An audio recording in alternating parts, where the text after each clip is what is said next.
today evening. Based on the subject, I can put it in three parts. The first part is the basic education, where the student, right from the eighth grade, they should have, say, the teachers or the institution or the government, they should tell the student the three parts. One is the passion, what the student passion towards it, education or anything, what is the interest in it, what is the passion towards it.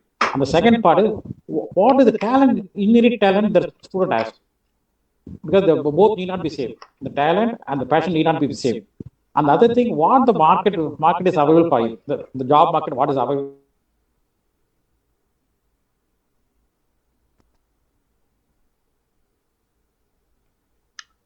There happens to be some for you, yeah.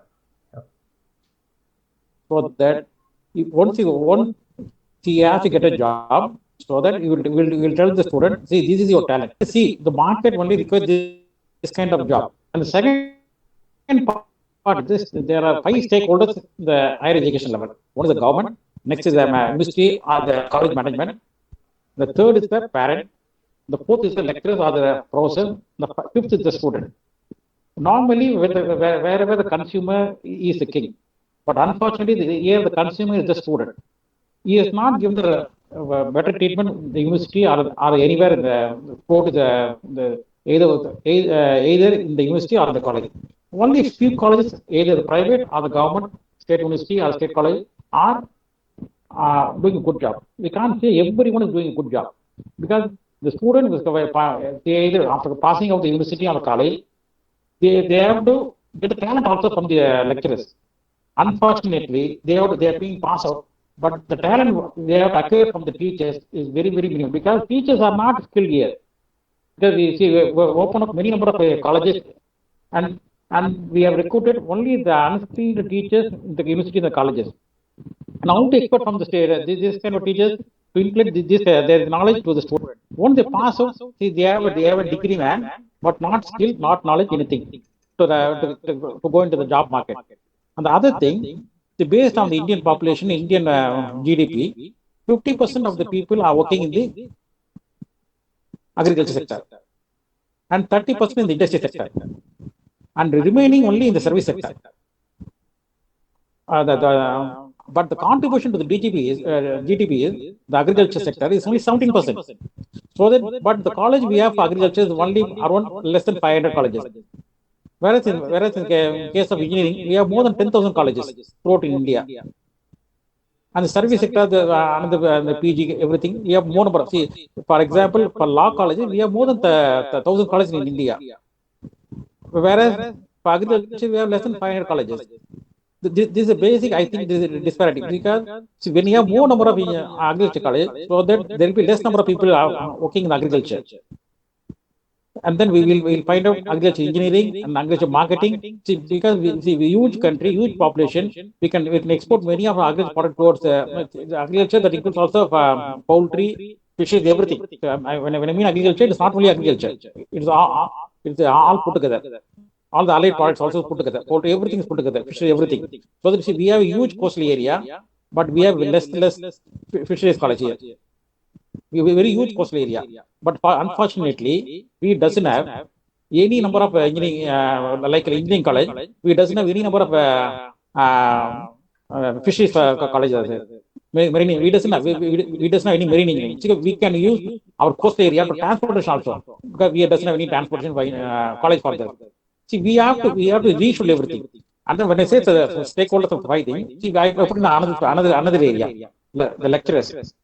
They should be trained, and every 3 years they have to go for retraining also to get along with what market needs. And then the student, right from the school schooling, they should be told, see, this is the market, what you're going to study. See, we have to inform them everything like that. On the what will be another 5 years, what will be another 10 years, where are you sitting now? And then the infrastructure in the colleges and the thing.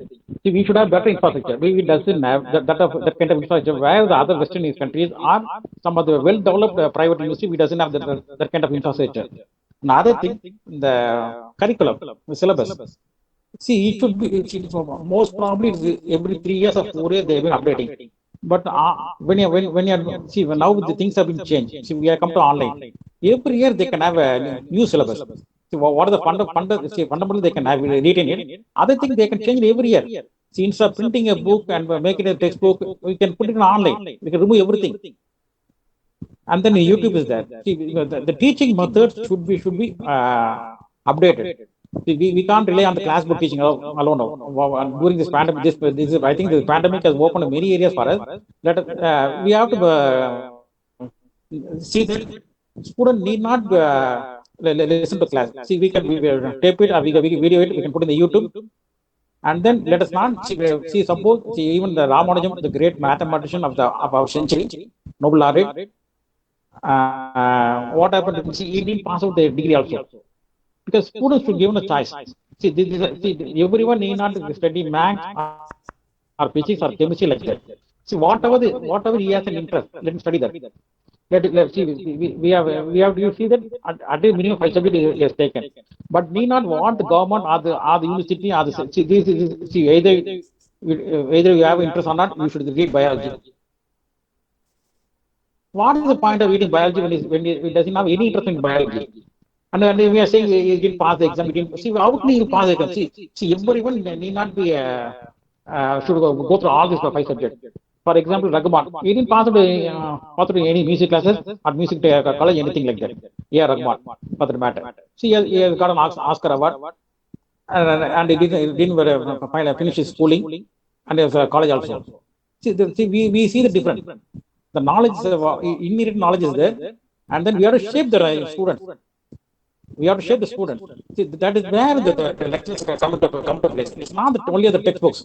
See, the lecture part, what is they have to groom the student. They make them to study, make them interesting to study. See, that is where the lecturer role is much important. I think I covered all the subject. Is there anything to be answered? Let me answer. Uh, Fine. Thank you, Mr. Masilamani. And let us now see Thank if you. yeah. Let us now see if any of the audience have any question for the panelists.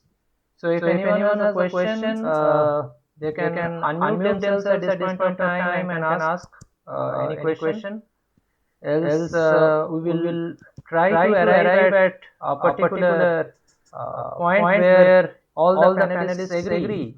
We have already found them agreeing on at certain levels, so we can conclude this. So before we conclude, let us just find out if any of the audience has any question for our panelists.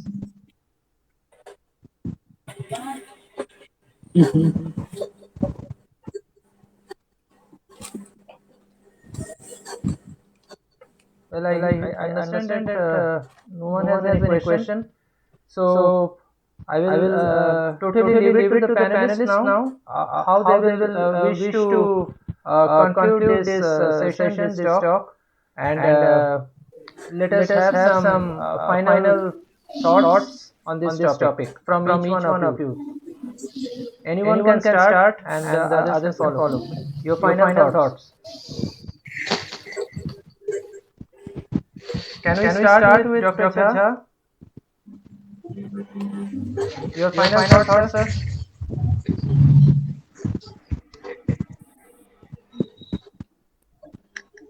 Okay, Thank you once again, Dr. Roy.